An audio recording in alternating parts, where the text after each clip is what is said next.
Abuti, what are you doing? Ke le polisi. Ke mo ruta bana.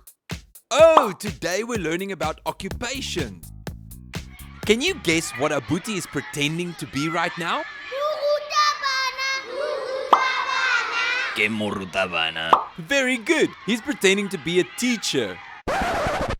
Okay, stop for a second. Let me explain. Morutabana means teacher.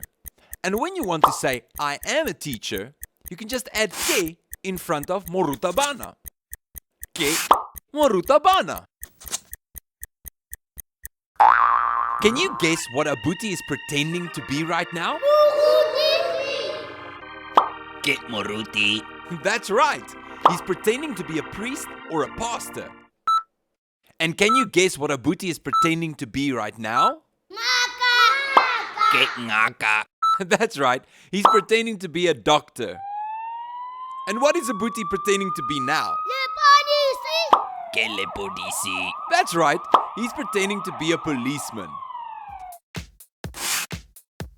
So, we have Naka, Moruti, Morutabana, and Lepudisi. And now you can use these words in sentences. Goodbye, Abuti. Goodbye, kids. See you next time. Goodbye.